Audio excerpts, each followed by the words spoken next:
VanMeter. Both these players 8-2. All right, Chromantaflayer. See what you can do. Crazy sideboard cards here like Torn Elemental and Corpse Weft. Seismic Rupture, 4 of those. Sidisi Undead Vizier, I'm a big fan of that card. Of course, 4 Soul Flayers in the main deck, 2 Tasker, the Golden Fangs as well. So, John Sharp, I think the player, even though we all love Chris VanMeter, I think the player we're all rooting for. We want to see some action.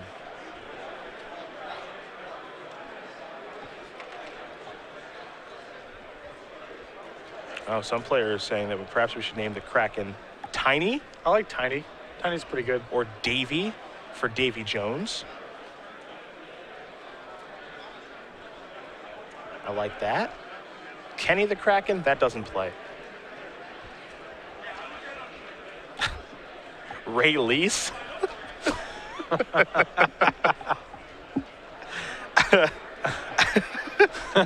Okay. That's actually pretty good. At Prost_. Not a bad tweet there.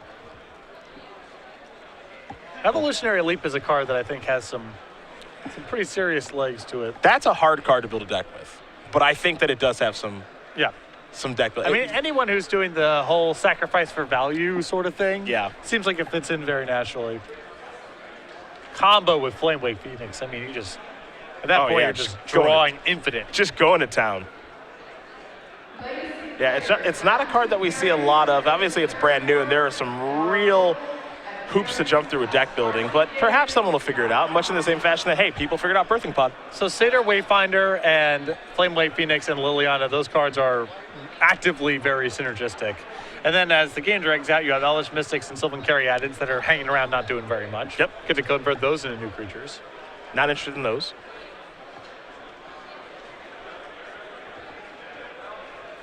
VanMeter appears to be on the play. He'll start with a Temple of Enlightenment and Scry. Sharp was able to keep his 7 as well. So game number 3 here of round 11 underway. Sandsep Citadel, pass the turn back. VanMeter will draw. There's a Seeker of the Way. Sharp will draw.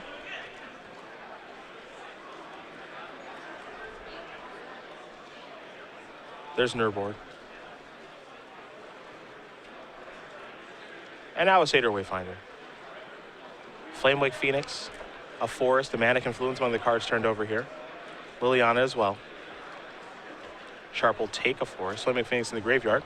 Combo. Yep. Already starts. Game barely got underway. Manic Influence to draw here for VanMeter. But I had to imagine this is a matchup that's typically very solid for heroic strategies. I would think so. John is trying to block. He's not really trying to kill stuff. Now, John does have the ability to gain a lot of life. Chromantic Core and Butcher the Horde can really help there, but he's not going to be able to answer the board very effectively. VanMeter with just a simple attack for 2 and nothing doing on turn number 3. Here's like Commune with the Gods. They'll turn over Nomad Outpost, Frontier Bivouac, Tassiger, Frontier Bivouac. Got Nurborg too, so any land that comes to play untapped, we're good to go. Here comes Satyr Wayfinder. Forest. Tassiger. Thanks, Nurboard.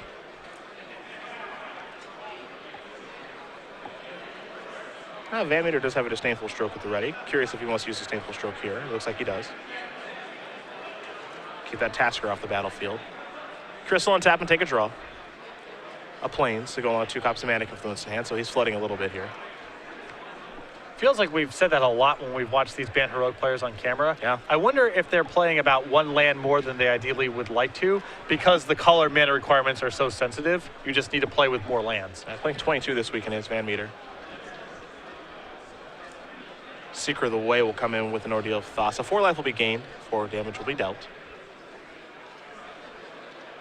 Legacy players, welcome to round 2. You have 50 minutes. Please begin.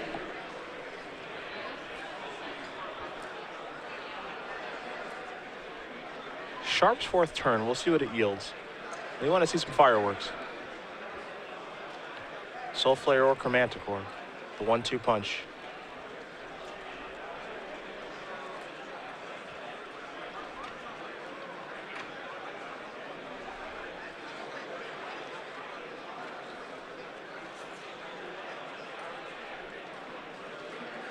There's a Wooded Foothills.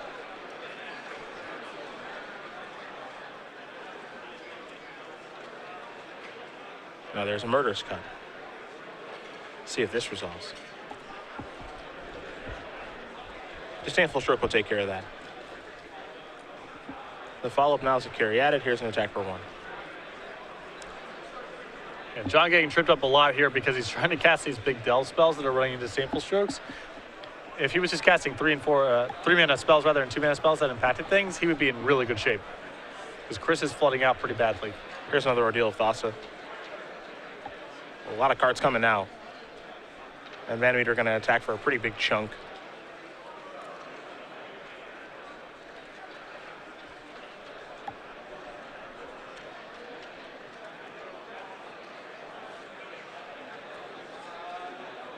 There's a Temple.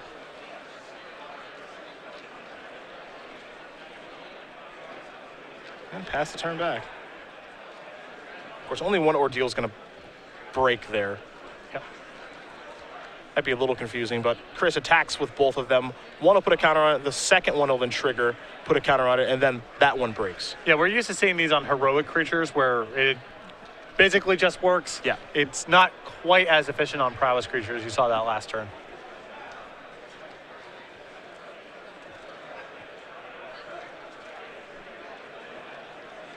Any Chromanticores, Butcher of the Hordes, Soul Flares. Come on, John.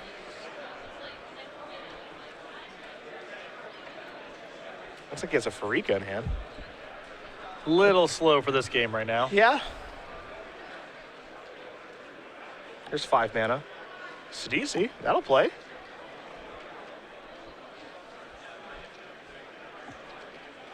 That'll sacrifice a Satyr Wayfinder. That'll allow Sharp to tutor. Oh, look at John. This is a fairly dangerous line of play here from John, unless he has something that can interact with 1 mana left over, because he's just got a black blocker back. Well, he's sacrificing that Wooded Foothills for something. Gonna get a basic mountain.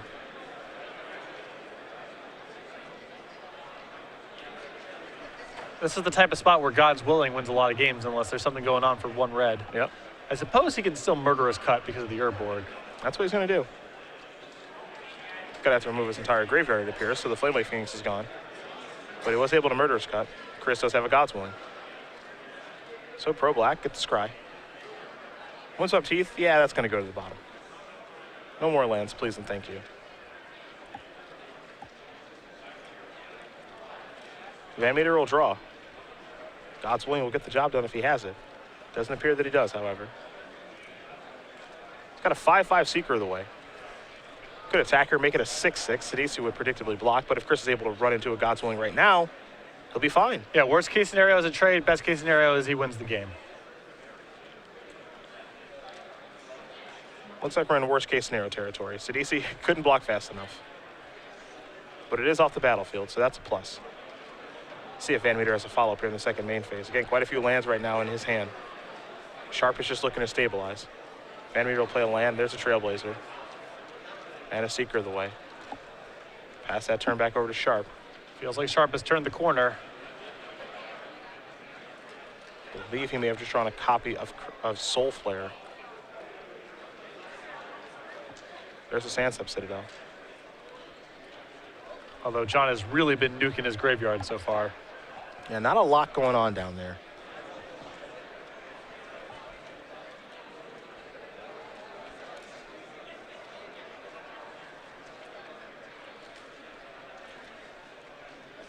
And Pharika is a pretty good spot to be in right now. He has 1 creature in the graveyard, has a creature that he can jump block with if he'd like to, and Sylvan Caryatid. So this thing can start to get to work here a little bit. And maybe the Defiant Strike is the draw.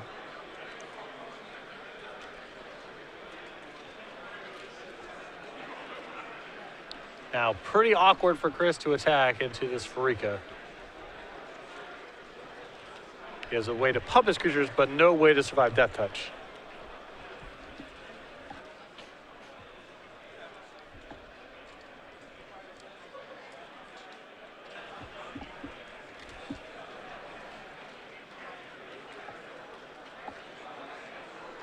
Looks like Farik is going to try to make a snake right now. Yeah, Chris just going to pass the turn back. There's a snake from Farik. And of course, that thing has death touch. Keep in mind the colors of the snake as well, green and black. Matters for God's willing.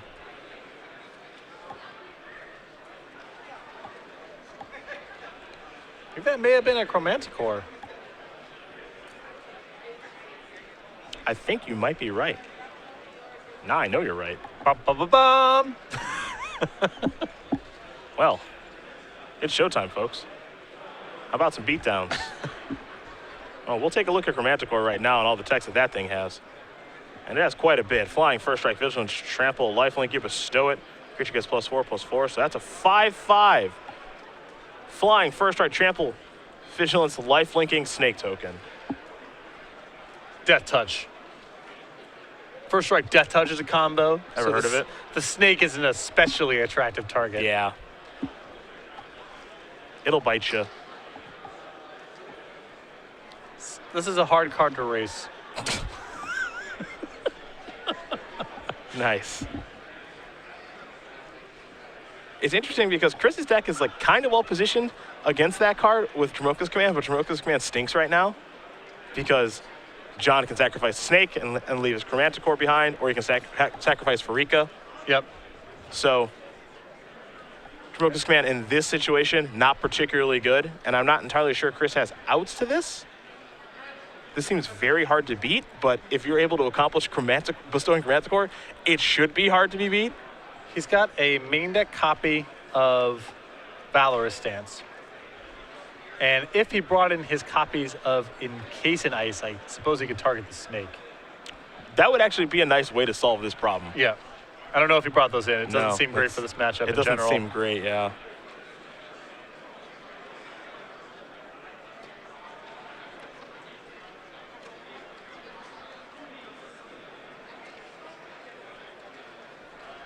Here's 2 mana. What's John Sharp got next?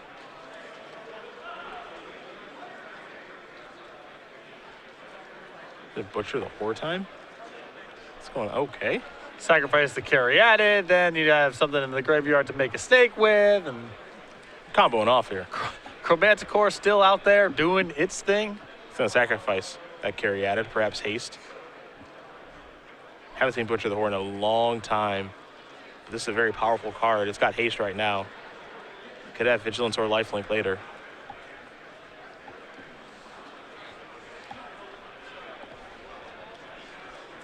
This game has taken a pretty dramatic shift. Yeah, I'd say so. Bestowing the Chromanticore will often do that. VanMeter will draw. Problem here is a lot of Chris's draws now are actually F minuses. Yeah, he's not really in a position to attack. John's gained enough life here where Chris can't try to punk him out with something like Aqueous for him. Yeah. I'm trying to think of what Chris's best draw is, and it's actually pretty unclear what that is. It's Treasure Cruise into a bunch of stuff. Sure. Unfortunately for Chris, I think that bunch of stuff has to be removal at this point, and Yep. I just don't know how much of that's in his deck.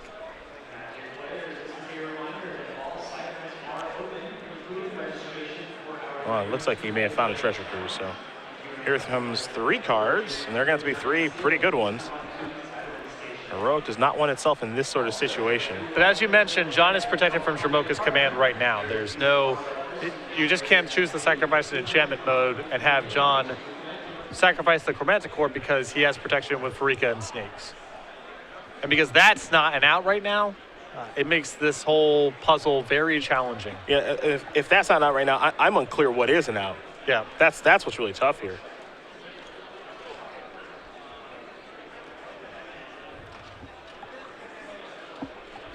If he brought in his copies of Encase in Ice, they would be randomly pretty powerful right now. Although it's a lot worse now in the face of Butcher the Horde because John could simply sacrifice the snake and have Chromanticore left over. Yeah.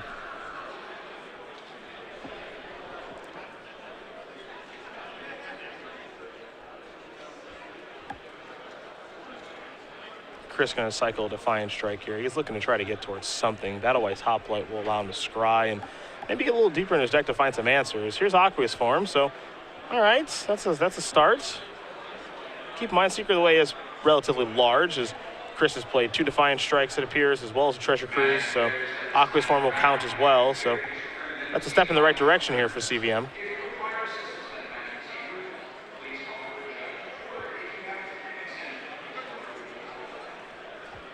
The issue is this turn's probably his best punch. And unless he rips another Treasure Cruise next turn, he's not going to be able to gain this much life.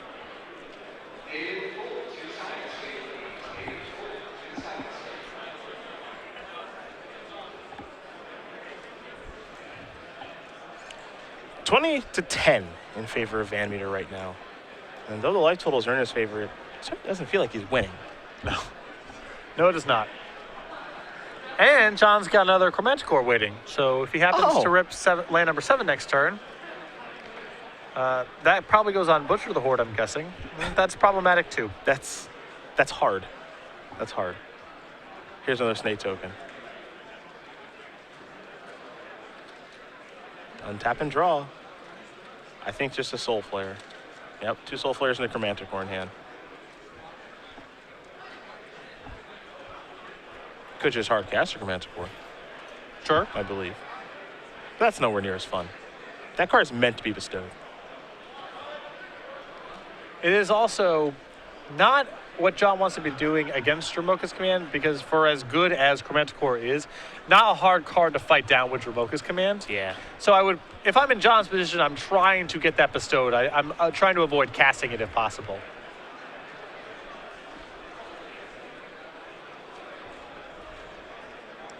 There's a Soul Flare.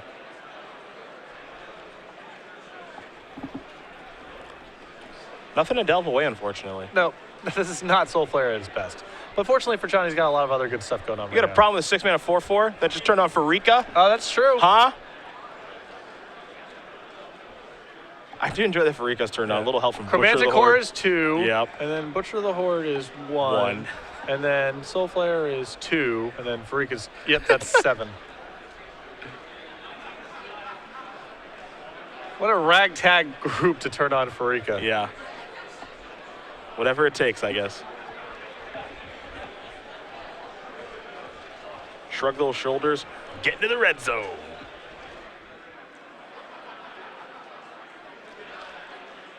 Trailblazer on blocking duty. Yep. We've seen it do everything this weekend. That's what it does best. Sharp gonna sacrifice a Snake token. I imagine a little lifelink action there on the Butcher. And the Snake at this point is probably saving more damage by gaining 5 than trying to block anything. Yeah. Blocking is a hard thing to do against Heroic, but gaining life just works. So I like John's instinct there of just use your creatures in an effort to gain life, not try to block. Yep, I think it's smart. Especially when he's applying this much pressure. A decent amount. A decent amount of pressure. 10 in the air. And of course, in the enviable position right now, that lands or spells are all pretty good for him. Yep. He's able to draw a land, especially when it enters the battlefield untapped. He can bestow Chromanticore. And if not, whatever spell he draws, he can actually just cast. And actually, again, he could just cast Chromanticore if he wants to. So that's certainly an option. Again, I think he's going to try to avoid that for the stated reasons. You know, Dromoka's Command becomes a lot more powerful for Chris if John happens to cast it. But yeah, worst comes to worst, it's just a thing he can throw on the table too, which is not bad.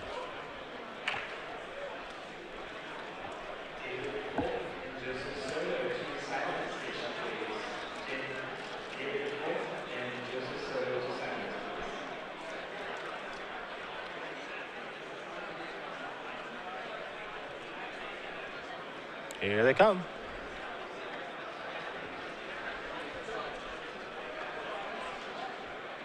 Soul Flare gonna do some blocking. I like trying to force Chris's hand here, and the Soul Flare is not doing a whole lot. It's just something Chris has to chump block. A backup copy in hand too. Yeah.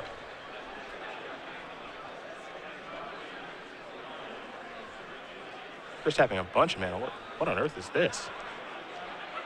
A Shani's Presence. Okay. So counter. Trigger Prowess as well. Gets to scry with Battlewise Hoplite. And Chris is going to try to fight on here.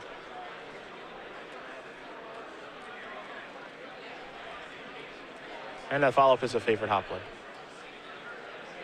John gonna grab all those lands and untap them. He'll draw a card. Does not appear to be a land. It looks like he's just gonna cast Chromanticore.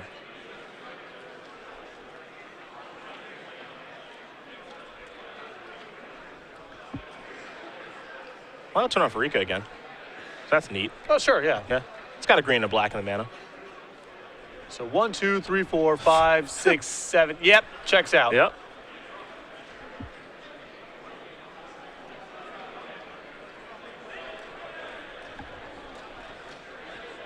Favorite hot plate. Not feeling so tough. VanMeter down to 3. Sharp will gain some life. I think this might be Chris's last draw step of this game. Yeah. Can't really overcome this crazy set of monsters that John Sharp has. And I think we might have a little deck action. I know players at home love Chromantiflayer. It is a sweet deck when it works, and it is working right now for John Sharp. And there's not really a great way for Chris to get out of this situation.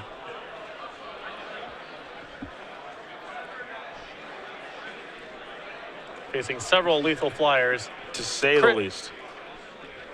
Again, this feels like this is still Treasure Cruise into a bunch of spells to have any hope of playing beyond next turn. Into Terminus, maybe. Into Terminus. Yeah. Into Insurrection. Yes. Now that wouldn't even work because he could just sacrifice everything to the Butcher. Butcher the Horde, yeah, it's gonna take. He needs a lot of help. Is Yeah. the short of it. Is Defiant Strike it? Okay. Redraws. There's a Flooded Strand. That is going to do it. John Sharp's going to win this match here over Chris VanMeter 2-1. Chromantiflayer will take care of Banteroic. And for John Sharp, he's 9-2 here in Richmond. Very, very nice start here. Still in top 8 contention. Chris there just not able to find a sufficient number of protection effects. He had a couple copies of Disdainful Stroke, but once John was able to slow things down a little bit, there's no question he's bringing the more powerful spells to the table. Yeah, and he certainly made it look easy once he was able to get to that point with Chromantiflayer, Chromanticore, Soul Flare, all of that stuff. It's a mouthful. And now we got 2 players now that we were really following here. Danny Jessup and Chris VanMeter entering the day at X1 and off to very rocky starts here, losing their first 2 rounds to start day 2. Yep. Now backs against the wall if they want a top 8.